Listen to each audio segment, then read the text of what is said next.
नमस्कार दोस्तों, मैं ब्रह्म प्रकाश मिश्र। आज की हमारी कहानी है राजा नल और दमयंती की, जो कि महाभारत के वन पर्व से उद्धृत की गई है। और इस कहानी में हमको एक ऐसे प्रेम को देखने को मिलता है जिसमें त्याग भी है, तपस्या भी है और समर्पण भी है। निषद देश में वीरसेन नाम का एक प्रसिद्ध राजा था। उसके पुत्र का नाम नल था। पिता की मृत्यु के बाद निषद देश की राजगद्दी पर नल बैठा। नल के गुणों का क्या ठिकाना, वह धर्म और राजनीति का जानकार था। रूप यौवन में भी उस समय उस जैसा दूसरा कोई नहीं था। अच्छे घोड़ों के पहचानने और उन्हें तेज दौड़ाने में भी नल की बराबरी करने वाला कोई नहीं था। बड़ी सेना थी नल के पास पड़ोस के किसी भी राजा को नल के साथ युद्ध करने का साहस नहीं होता था।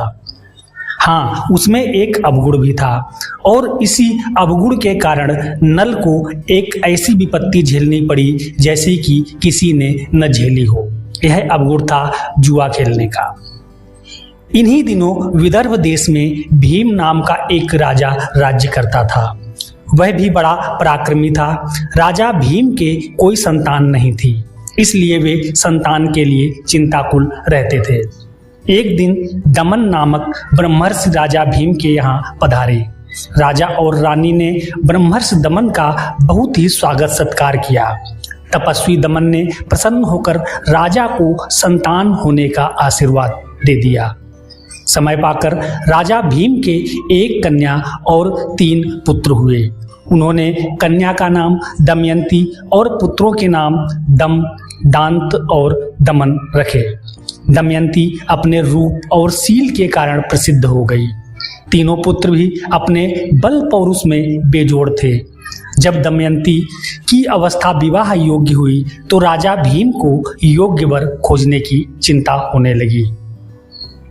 दमयंती की सेवा में दासियों की भीड़ जुटी रहती थी। सजी धजी दमयंती जब सखी सहेलियों के साथ उद्यान में जल क्रीड़ा या विहार के लिए निकलती तो देखने वाले लोग देखते ही रह जाते थे।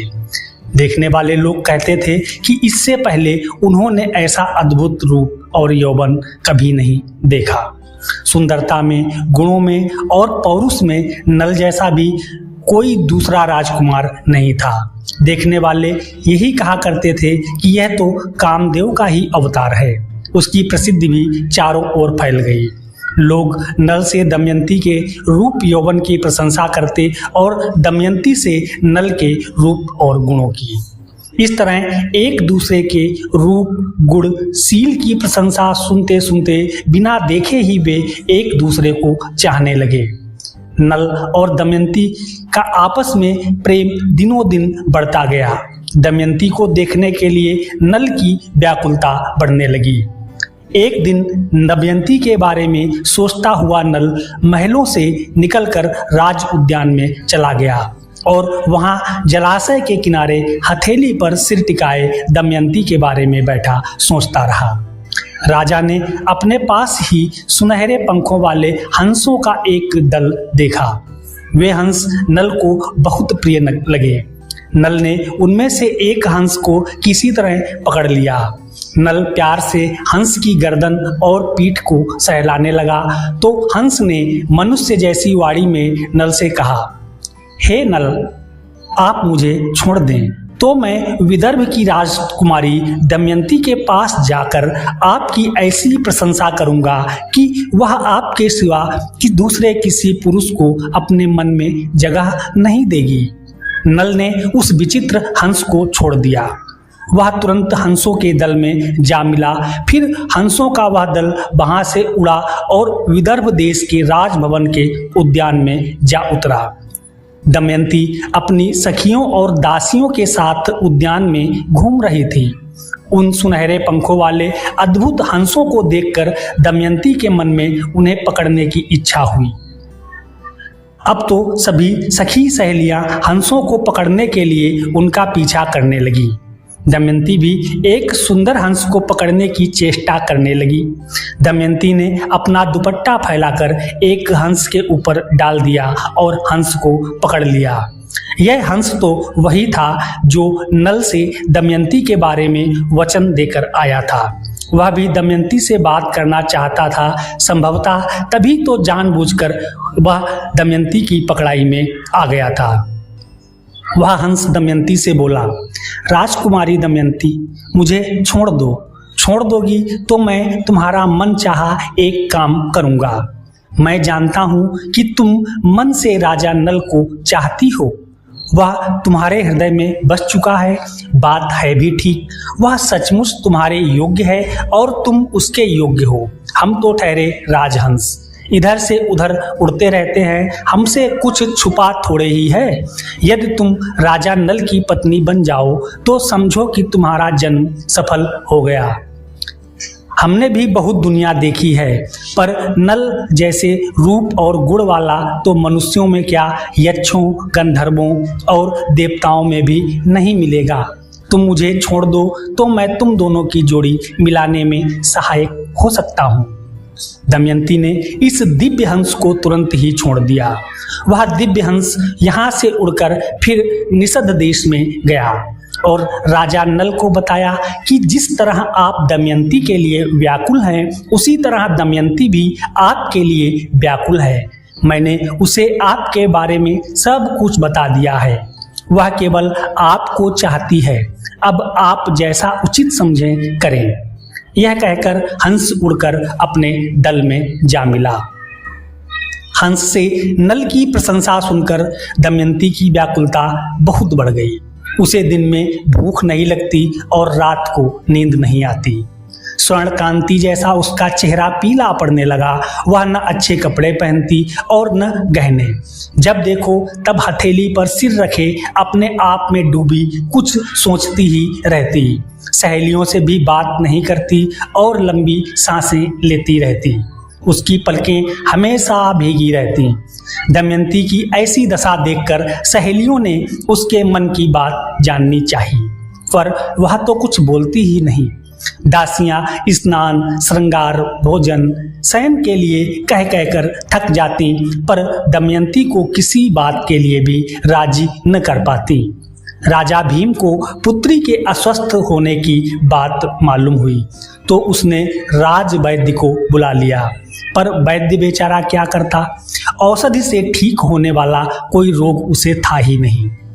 अंत में राजा ने निश्चय किया कि दमयंती की अवस्था विवाह योग्य हो गई है, इसलिए इसके स्वयंवर की तैयारी करनी चाहिए। राजा भीम ने स्वयंवर के लिए दिन निश्चित करके सभी राजाओं को निमंत्रण भिजवा दिया। स्वयंवर का दिन पास आया तो विदर्भ में अनेक राजाओं का आना आरंभ हो गया।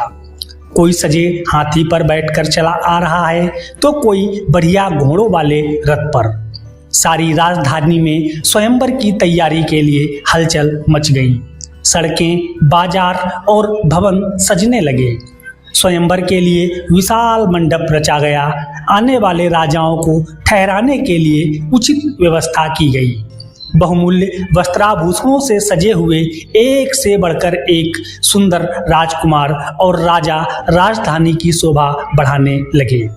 राजा भीम ने स्वयंवर में सम्मिलित होने के लिए आने वालों का खूब आदर सत्कार भी किया। जिन दिनों विदर्भ में स्वयंवर की चहल पहल शुरू हो रही थी, उधर देवर्षि नारद और पर्वत मृत्युलोक से स्वर्गलोक पधारे। वे जब देवराज इंद्र के यहाँ पधारे तो देवराज ने उनका स्वागत सत्कार करने के बाद संसार का समाचार पूछा।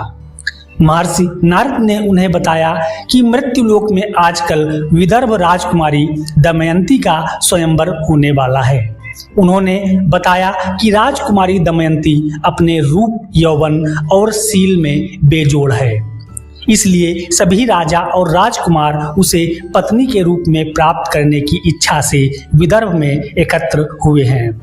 ये बातें हो रही थीं कि अग्नि, वरुण और यमराज देवराज इंद्र के यहाँ पधारे। नारद जी के मुंह से दमयंती की प्रशंसा सुनकर ये देवता बोले कि देवराज इंद्र सहित हम भी स्वयंवर में सम्मिलित होंगे। बस फिर क्या था, महर्षि नारद और पर्वत के चले जाने के बाद ये चारों देवता स्वयंवर में सम्मिलित होने के लिए धरती पर उतर आए और विदर्भ जा पहुंचे। यहीं पर इन्हें राजा नल स्वयंवर में सम्मिलित होने के लिए जाते मिल गए। नल के सुंदर रूप और स्वस्थ बलिष्ठ शरीर को देखकर देवता चकित रह गए। उन्होंने सोचा कि नल के सामने हम क्या चीज हैं। दमयंती हम में से किसी को न वर कर नल को ही वर लेगी। वे देवता फिर कुछ सोचकर नल से बोले, राजा नल, हमें आपकी सहायता की आवश्यकता है। हम आपको अपना दूत बनाकर एक संदेश देना चाहते हैं। बताइए, आप हमारा यह काम करेंगे ना? सहायता चाहने वाले उन देवताओं को आश्वासन देकर राजा नल ने उन्हें नमस्कार करके पूछा, कृपया बताइए आप कौन हैं और मुझे दूत बनाकर कहाँ भेजना चाहते हैं? आपका वह कौन सा कार्य है जिसे आप मुझे दूत बनाकर पूरा करना चाहते हैं? निषदराज नल के इस प्रकार पूछने पर देवराज इंद्र ने कहा, राजन, आप हमें देवता समझें। हम दमयंती को प्राप्त करने के लिए यहाँ आए हैं। मैं इंद्र हूँ, ये अग्निदेव हैं और ये वरुण हैं, ये अमराज। आप दमयंती के पास जाकर उसे हमारे आने की सूचना दे दीजिए और कहिए कि हम उसे देखने के लिए आए हैं।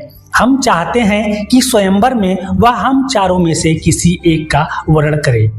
देवराज इंद्र की बात सुनकर राजा नल ने कहा, देवगण, मैं स्वयं भी तो दमयंती को पत्नी रूप में प्राप्त करना चाहता हूँ।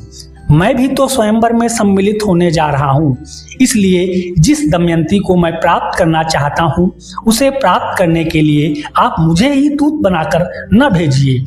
आप ही सोचिए, मैं जिस दमयंती को प्राप्त करने का मन में निश्चय कर चुका हूँ उसे दूसरे के लिए कैसे छोड़ सकता हूँ। इसलिए मैं आपसे क्षमा चाहता हूँ। देवता बोले, राजन, आप हमारा कार्य करने के लिए वचनबद्ध हैं। क्या आप अपनी बात को झूठा करेंगे? इसलिए हमारा दूत बनकर जाइए और दमयंती तक हमारा संदेश पहुंचाइए। देवताओं के ऐसा कहने पर राजा नल ने कहा, विदर्भ राज के सभी राजभवनों पर पहरा होगा, विशेष रूप से अंतःपुर में तो किसी अपरिचित पुरुष का प्रवेश संभव ही नहीं है। फिर आप ही बताइए कि मैं दमयंती तक कैसे पहुंच सकता हूं। तब इंद्र ने कहा, राजन, आप वहां तक जा सकेंगे। हम देवता हैं, हमारे पास तरह तरह की शक्तियां हैं। हमारी शक्ति के प्रभाव से दमयंती के भवन में प्रवेश करते समय आपको कोई देख नहीं सकेगा। हाँ, आप सबको देख सकेंगे, दमयंती भी आपको देख सकेगी। अब आप निश्चिंत होकर जाइए और हमारा संदेश दमयंती को सुनाइए। राजा नल देवताओं के दूत बनकर विदर्भ राजकुमारी के पास चले गए। राजा नल ने अंतःपुर में सखियों से घिरी हुई अत्यंत सुंदरी राजकुमारी दमयंती को देखा। राजा नल ने उस दिव्य हंस से दमयंती के बारे में जो कुछ सुना था वह उससे भी अधिक अवर्णनीय रूप गुणों की खान दिखाई दी। उसके अंग अत्यंत कोमल थे, उसकी कांति कमल जैसी थी।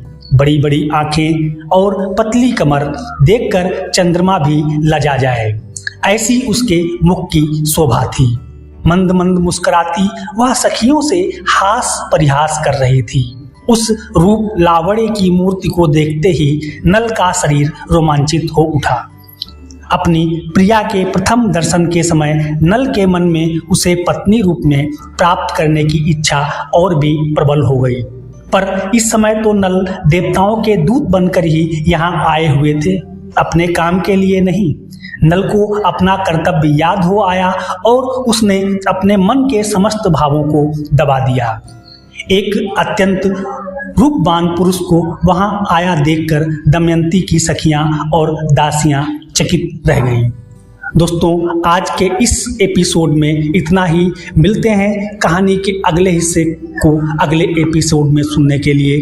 तब तक के लिए मैं लेता हूं आपसे विदा। बने रहिए हमारे इस एपिसोडिक नल दमयंती की कहानी में। तब तक के लिए चाहता हूं आपसे विदा। धन्यवाद।